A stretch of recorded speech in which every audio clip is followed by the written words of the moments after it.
Morning, Tommy. Thanks for joining Morning, me. Reg. Nice to catch up with you again.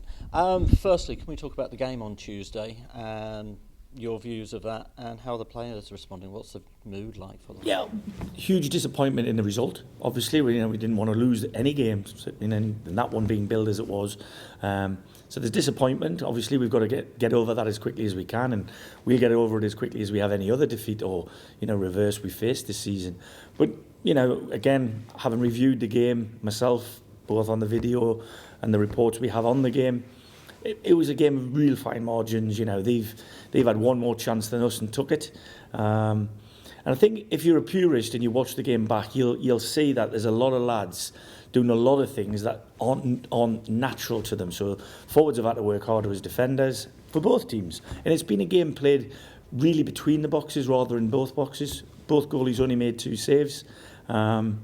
Like I said, we felt before the game that the first goal was going to be hugely important. They got it, and fair play to them. They've held on and they've managed the game out well. But there's no disappointment in the way we applied ourselves from my point of view. Like I said, the players were lower than a snake's belly after the game. They've lost a football match. They don't like doing that. Sorry. So, but we move on. We've got to move on to the next one as quickly as we can. Obviously, the fan reaction hasn't been the most positive. I read obviously those reports. How the reaction went after the game? What was your views on that? Listen, it's gone as far as I'm concerned. I'll not hold grudges. I hope he doesn't. And my door's open. I'll speak relatively calmly with most people, but I was calm as a cucumber walking over there to do what we do after every single game. Appreciative of the crowd that turned up, the support that they give us. And I understand fans, young and old, are disappointed when we lose a football match. But it just was on that occasion, somebody caught my eye, he was pointing at me and the words coming out of his mouth I didn't agree with. I'm entitled to my opinion the same as he is. But like I said, my door's always open. If he wants to come and have an adult chat, I'll discuss whatever he wants to discuss, whatever he wants to get off his chest.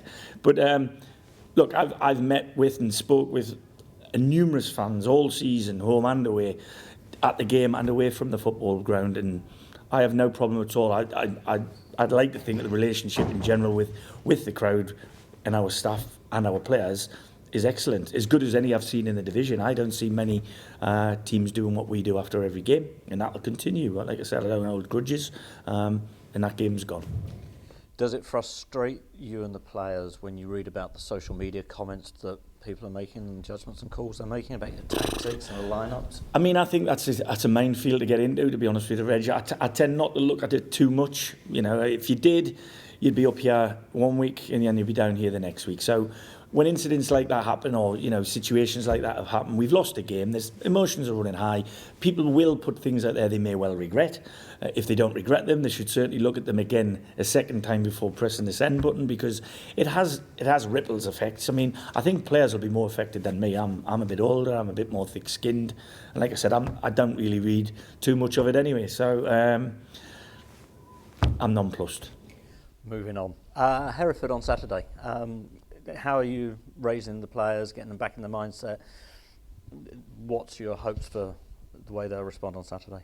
Well, we've responded very well to every sort of setback we've had this season, touch wood. We want the same thing. We obviously win training this morning. The lads look bright and breezy. They're on the move. So it doesn't look like we've picked up too much in terms of further knocks or niggles from the game on Tuesday night. And like we were saying, it's 8 weeks in a row we've gone Saturday, Tuesday. So I'm looking forward firstly to the game, but then a week of actual training and coaching. It's been prep and then recover and prep and then recover. And anybody who's been in football will understand you can't do a lot of coaching. You've got to sort of put them back together on Monday, put them out in front of the public on Tuesday, put them back together Thursday, Friday, put them out again on Saturday. We're looking forward to a working week, which is good. Excellent. How are the various injuries progressing? I'm thinking of Cameron, Scotty, Dents, and maybe less so Paul Jones, I guess. Maybe slightly. Yeah, well, they're all unlikely to be available this weekend still. They're all progressing, as you'd imagine, with the time that they've been out. I think the closest will be Scotty, followed possibly by Cameron and Denton similarly, but they're still a couple of weeks away, I would think. Paul Jones is still very, very iffy. I mean, in fairness to the two boys that have gone in place of Paul over the last couple of weeks, it's less of a worry to me. Although, don't get me wrong, you know, Paul's been a huge part of what we've done here over the last 15 months or so. But both Sam and Tom can be proud of what they've done since going in. So it'd be great to get one of the two lefties back if I could. But if not, we go on as we are. And like I said, I've got no complaints with the application and what we're trying to do on the pitch. We haven't changed that much the whole season. The personnel's changed because of injuries, as is expected.